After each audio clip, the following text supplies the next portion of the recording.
Let's talk about hypergraphia.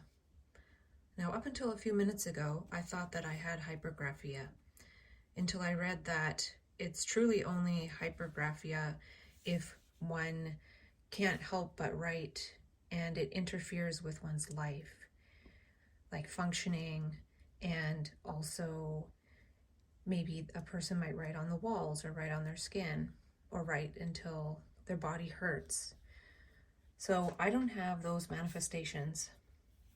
But either way, part of my graphia of some kind is that I tend to transmute words. So I had already transmuted hypergraphia to supragraphia, or I could even put supergraphia. And that's because if it's harnessed and honed, it is a superpower. And the reason for doing this video is just to share some of the things that I write and explain them. And I feel that in doing so, it may help others integrate their writing process so that if things that come through to be written down seem like they're not linked in any way, or it seems like they're all over the place and chaotic, that they can begin to create some coherence. So I've been writing for about 15 years in this way. And within the last few years, it's been a lot more integrated because of a process I created. And maybe we'll just talk about that quickly. So this is the wrong orientation, so you can't see all of it at the same time. But I realized that the information that comes through has certain categories. Now, your categories might be different than mine. And some of these categories fuel creativity, some of these fuel functioning in daily life. And some of them turn into projects, but some of them just remain notes wherever I write them, which is paper, sticky notes, and in the Bear app and the iNotes app in my computer. So that's where I document them down and keep track of them. And then they'll go into the next process. But for the purposes of this video, we're just going to talk about some of the things that I wrote down. And these might not be the best examples because this is like 15 years in. So when I write something down, it's related to something I'm creating that might not have the context here. But we're going to try it anyway. So unprediction like unpremeditation. So that's a reference to a quote by J. Krishnamurti. He says meditation is unpremeditated art. And so if we can not be predicting unprediction, then, and the prediction is actually separated because diction is words and pre is preforming the words. So when we're not predicting or we're not preforming words, it's a different process. And this is about re-uncovery, which is the process that I created. And I oftentimes am trying to find the simplest way to explain it. It's a way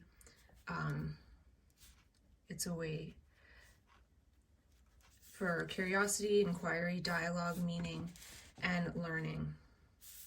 And then oftentimes I'll just put a different second word after bipolar, like ingeniousness, because I feel like it can actually go from disorder to ingeniousness. So I don't even know which one's coming up next, so that way I can't prepare for what I'm going to say. And what I'm doing here by going through them like this, which I do like to go through them in some sort of vocal way.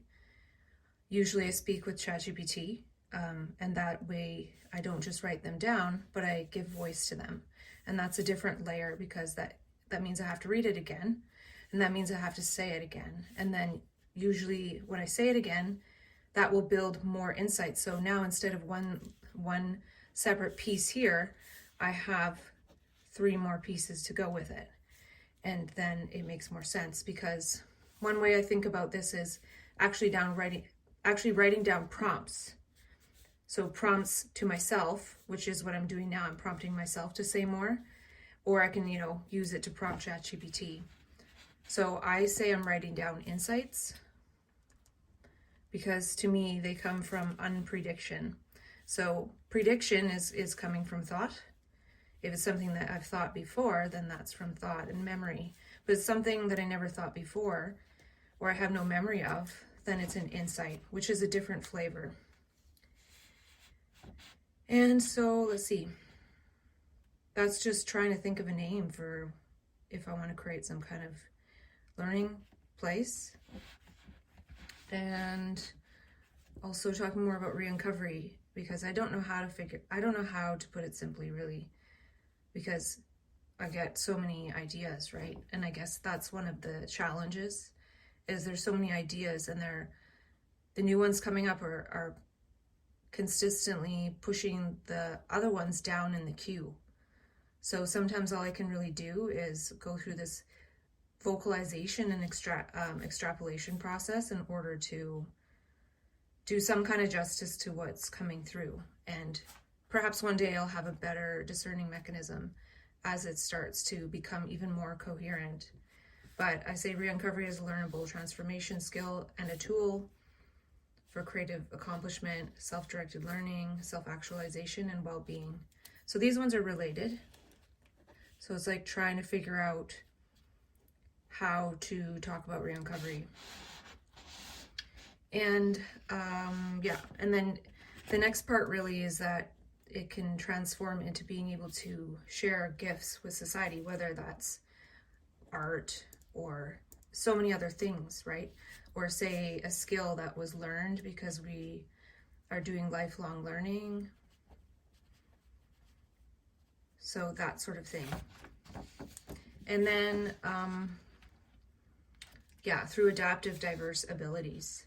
So there's these diverse abilities that come up in the States, and as we practice them and adapt to them, probably not to all of them, but some of them, then they're adaptive. When we don't adapt to them and they're state dependent and then intense in the state, and then they lead to crash, it's not as adaptive. There could still be something adaptive about that, but it's taxing. It'll be taxing either way, because this is a challenge, right? To have so much information coming to oneself is a challenge. I got this from somewhere, but I don't know. Just sort of breaking down the gifts and the adaptive diverse abilities. For example, I feel that, say, back in the day when I was diagnosed bipolar, my values changed, right?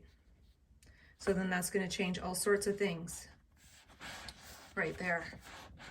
And it's not unlike if you look up near-death experiences and how people's values change. For me, at least, it's pretty similar to that, because the death was the death of my ego, or who I was as I knew it, for the most part. And then elemental self transformation. An elemental self is not one center in competition with itself, but all aspects iteratively harmonized.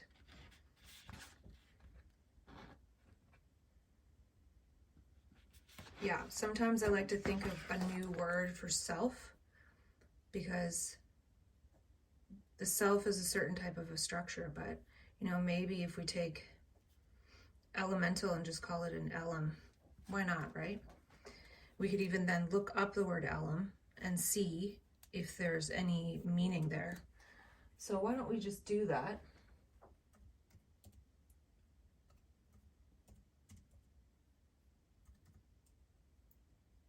And it may or may not have anything.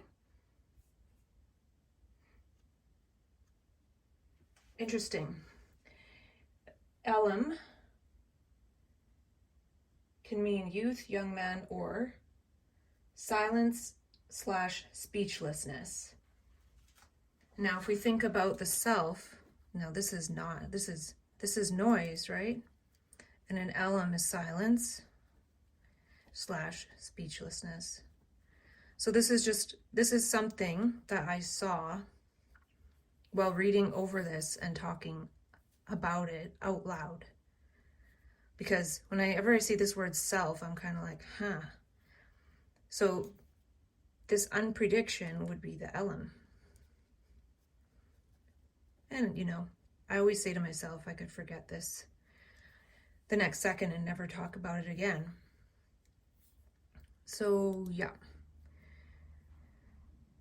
Painting hexagons to remove the hex. So I came up with this idea to paint a hexagon a day to remove the hex, because I see hexagon as hex, gone, like hex is gone type thing.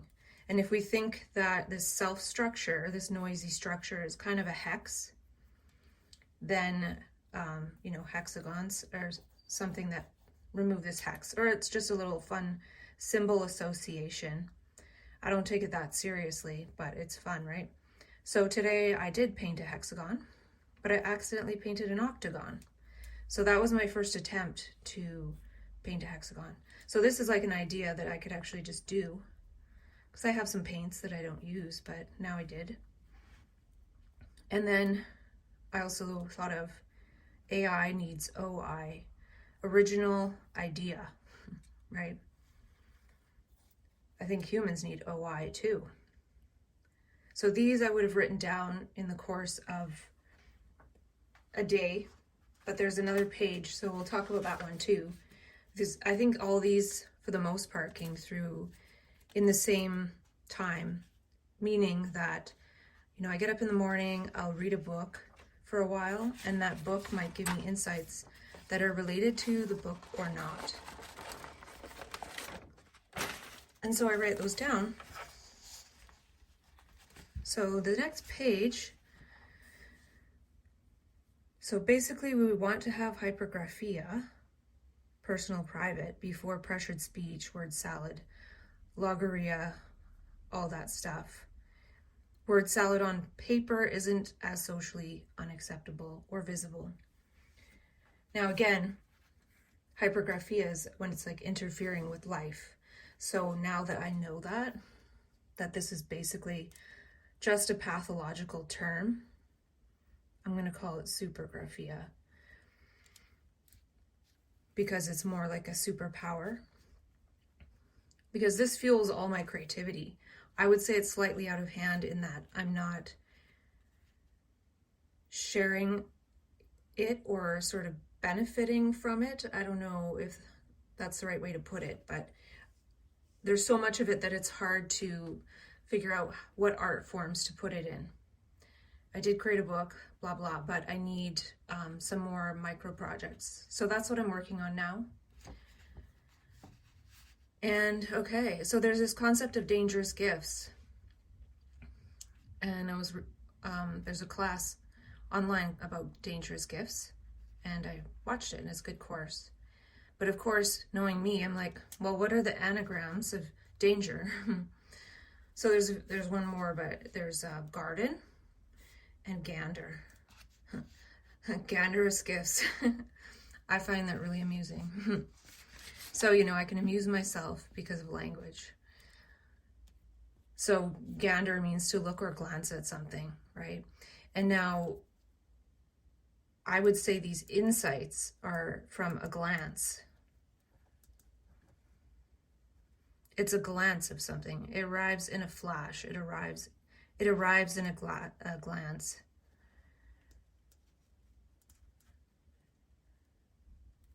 And then gardenous gifts. So anytime I think, or the word garden comes up, I think about sort of biblical references too. And I think there's something about that in here. So anger, because danger has anger in it, right? Danger. So anger lowers range. So this is the anagram.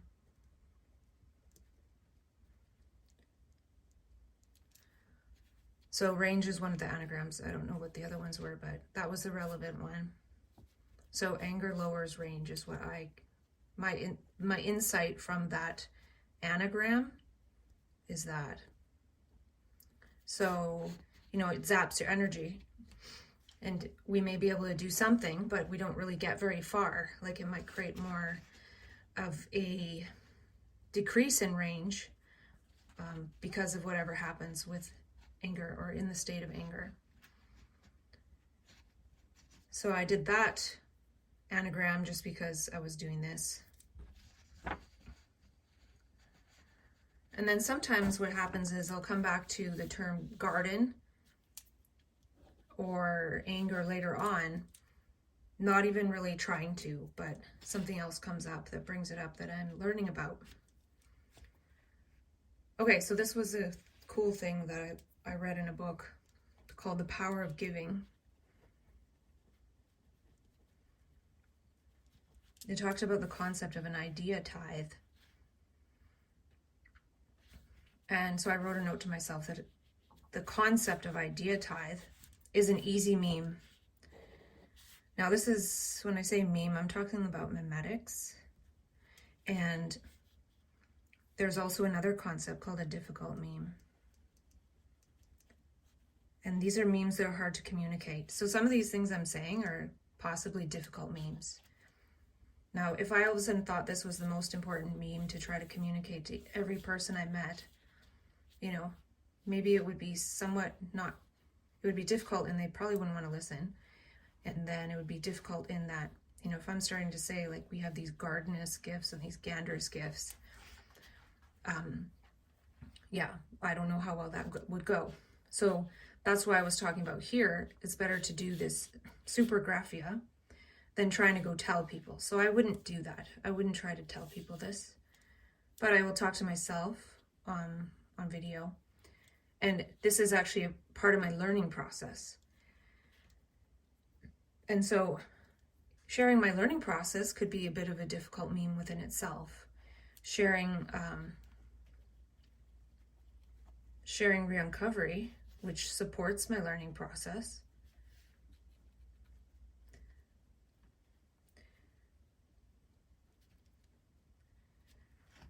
And so I'm saying that idea tithe is an easy meme because it's linked to the concept of tithing in general, and it's differentiated by idea versus money tithing.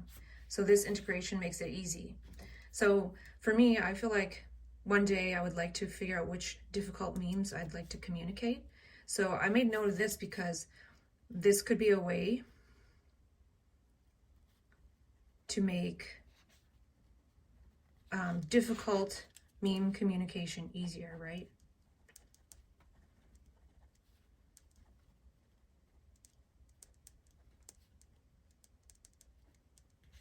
Like, for example, I realized the other day, and I wrote it somewhere, that recovery is basically for the left brain and re-uncovery is for the right brain. So, you know, that might be making it a little easier to understand that each brain hemisphere needs a different process after whatever makes it so recovery is needed. There's also re-uncovery that could be needed. So for example, if I have Supragraphia or even Hypergraphia in a certain state, and then I go back and process some of it in this kind of way, and now when this first started happening 15 years ago, it wasn't this coherent. And within the coherence a lot is within the concepts and what I like to learn in my learning plan or my lifelong learning, which I have this printed out. So I called it the 6 dimensions and 9 lattices, but it's basically lifelong learning or build your own curriculum, right? So I learn about language and information and perception and biology. So I've been learning about this stuff for quite a few years now. Maybe not the whole 15 years, but at least 10.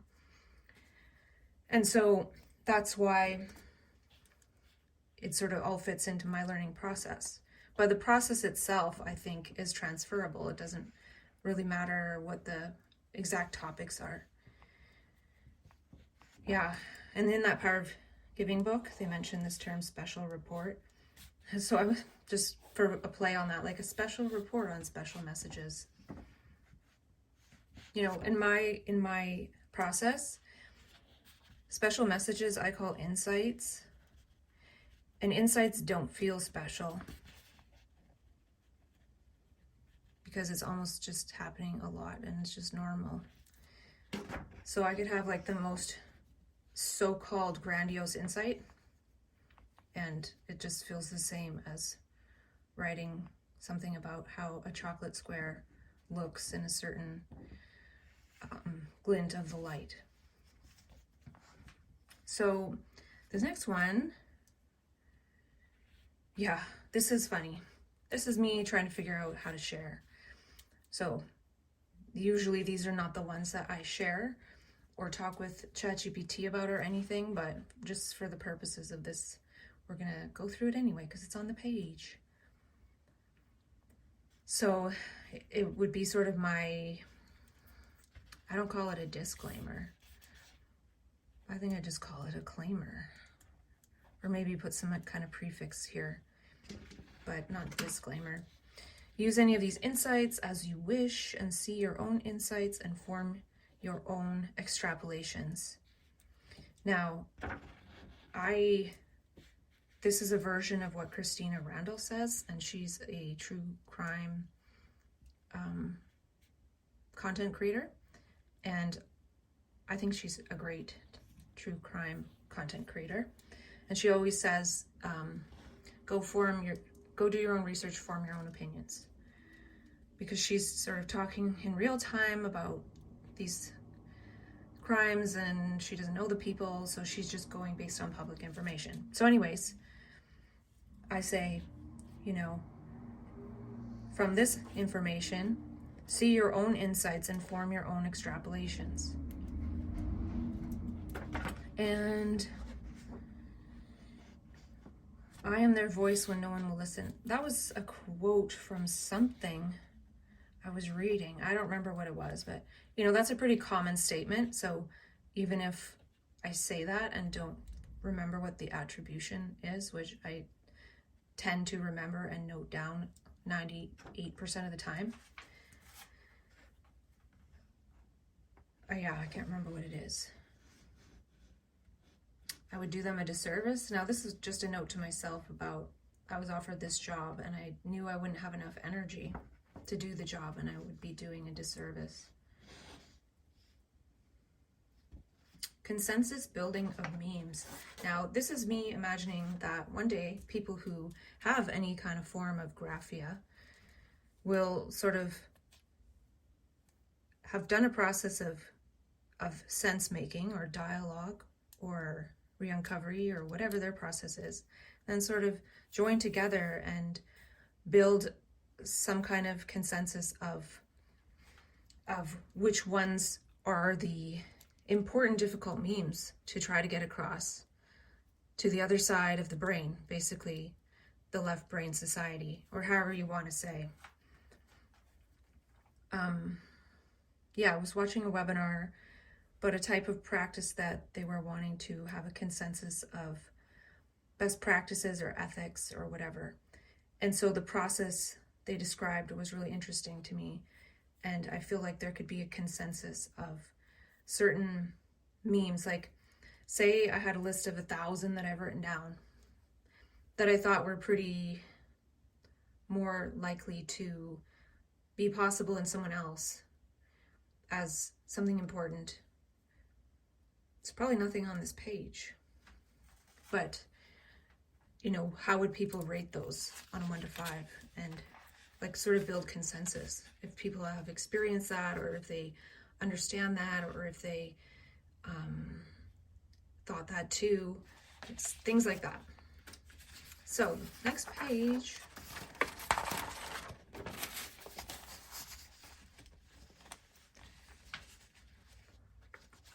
Yeah, consensus on the top 1,000 memes. How would you score this on a scale of 1 to 5?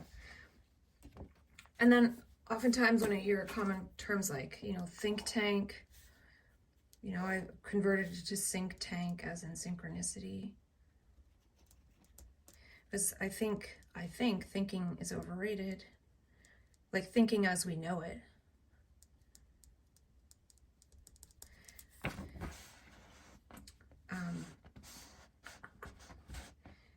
Insight, it was about channelers or something. So you know, I was thinking of myself as kind of a channeler, but then I realized it's sort of associated with channeling other beings. Like, I don't know what. I don't have any experience of that. So then, but here I'm playing again with the idea of channelers, because I was talking about mediums and trance channelers. And I said we were maximums, maybe, not mediums. So yeah, maybe I would say maximum channelers. And the reason I kind of like the word channeling is because the writing happens sort of automatically, or what I say, automatically. So I say automanic writing. So, you know, right before I write something, that's when I have the insight in my mind. And I don't hear it and I don't see it, but I write it down shortly after. Sometimes I can hold it in mind. I do feel that the clearer one's working memory is, it can become like an automatic insight writing memory, or space. It's probably not even memory. And then, of course, I go like this. Oh, maxims, like, I don't really know what that is. Short, pithy statement expressing a general truth or rule of conduct. Maximums. And then I didn't know really what pithy meant. Concise, forcefully expressive. And, you know, that kind of resonates with like the pressured speech, right? That people can experience. You know, you could almost say, it's not actually concise is the problem. It's usually elongated.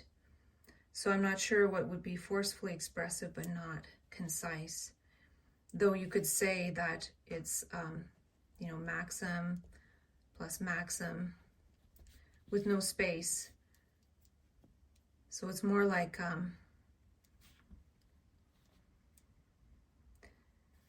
would say for people in the early stages when they talk a lot, maxim X, right? Because it's times X. Just go, go, go, one after the other. So to be able to have that space after, like for me, the insights come out of space or silence or nothingness, or, you know, the elem. So elem, so now I'm seeing this, elem maxim is different than maxim or maxim X. So this is how I would sort of translate these things if I was writing like a lexicon of terms to build out the nuances, right? It would be something like this.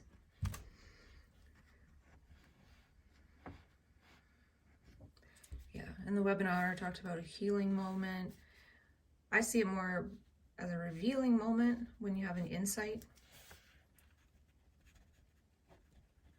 Like if you listen to this and you have any insights of your own, like how it relates to your learning or your journey, or if a word helps make sense of something, or how it's being described, then that's a revealing moment. Might call it an aha.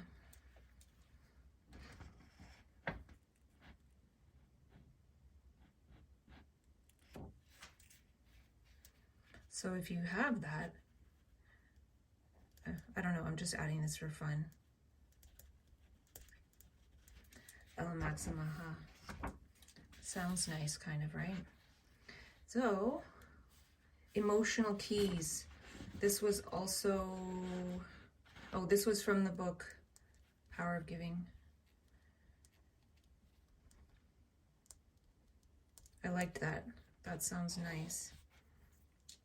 So, you know, this was a few days ago, these notes, and, you know, they were throughout the day, learning different things, going from watching this webinar to back to this book the next day, probably.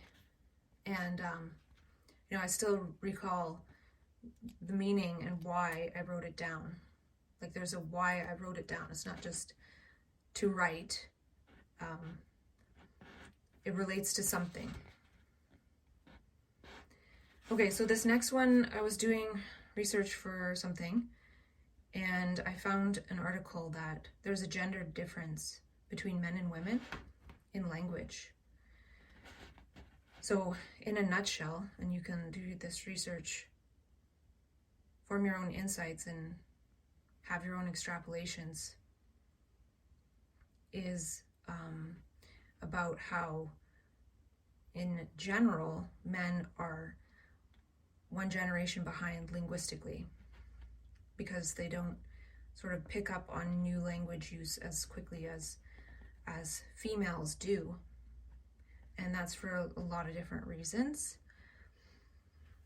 So even if it's not a generation behind, there's just a gendered difference in general, generally speaking, in men and women's language. So this is where the garden comes in. So this wasn't related to the article I was writing. And this was just an adjunct to the article I was writing, not even part of it. Somehow I found that. I think I've heard about it before and I looked it up. And so the gender difference in men and women's language happens because Eve ate the apple first. She didn't do it because the snake told her. Snake told her to. Her DNA told her to, maybe. So she would be linguistically ahead. And she had to be because men are physically stronger. So she ate the apple, so she would have the language ability that was slightly ahead of the men. And so maybe the snake was telling her to in order to help her out, or he was telling her not to. But, you know, if the snake knew humans like have this reverse psychology thing, maybe the snake needed to say, don't eat the apple, for her to eat it. Now, every now and then I have like a garden type metaphor come through, and that was that one. Not really that important. None of them are. They're not important, they're imported. They just sort of come through. So, now there's only 2 more insights left here, but the ones I wrote down today are in a bunch of sticky notes. So I'll do a separate video for that, but I think this one segues into it. And so, bipolar with new linguistic features. People can be early adopters of them or not. So I think bipolar people have even higher adoption, right, of these new things. They're creating them, but people think they're nuts. So then, you know, that a lot of it gets lost. I actually feel that some of the problems of all the things in the world is that we haven't fully learned how to evolve our language use from people who have linguistic features, these linguistic features. Yeah, so this can happen in either male, female, anyone on the spectrum of gender, right? And it happens anywhere in the world. So to me, there's something about the language, flexibility and flexibility that we're missing out on. And so, yeah, the harvest template changes our relationship with the signal coming through. So I kind of was looking at this harvest template, and I think it's because I started to read a bit of an article on Substack. I was looking up Hypergraphia, and this article on Substack came up, and it's by Catherine Versilo, called Hypergraphia, I don't know how to say it, and other impacts of bipolar depression and mania on the physical act of writing. It's a very detailed and well done post, like holy wow, amazing. like, I would say the stuff I share is sort of just, but this is like, woo, very nice. But what I was trying to say with this is, I feel like it's possible that when the hypergraphia takes the form, because I did have it the first time in 2011, I wrote out 700 pages within 2 months, but I don't know if maybe it was condensed, and they were 8.5 by 11, and they were those blank sheets just for like printer paper. And it was just, a lot of it was chaos, you know, there was some spiritual stuff, there was some fear. I still have it. I still have the PDF, I scanned it. And then when the hypergraphia realizes that, hey, there's certain categories, there's like spiritual bits, and there's this, and figures out how to track it. So instead of, say, writing 700 pages where it's just all a mess, say there's like, you have this note in your phone, and this note in your phone, and this note in your phone, and when this comes through, when X comes through, you put it there. When Y comes through, you put it there. When Z comes through, you put it there. Then after the energy goes like that, when one looks back at it, it makes a lot more sense. And then from here, you can do creativity a lot easier. So, yeah, it just really helps, because in my view, I feel that a lot of this is coming from the right brain.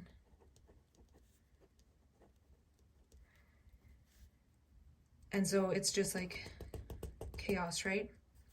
Like the left brain, it already knows everything and blah, blah, blah. So then as we start to create categories for the right brain, then it creates like a project, you know, then the source automatically becomes used for creativity. And I'm still working on my process. I have my process for doing this to some degree, but I'm working on a process for trying to make it more shareable and helpful to others. So that's why I'm doing this as a video right now, and I'm going to work towards getting better at this over time, knowing what to share, and this was sharing what comes through in a day or two and how I write it down. Usually I don't write in a notebook, I usually just write on sticky notes. The helpful thing about a notebook is it's easier to just turn the page and share like this. But I'll figure it out. So I hope you learn something about your process. I hope that you keep track of the topics you like to learn about, and then in learning from those topics, form your own insights and do your own extrapolations, and just keep learning. Peace out.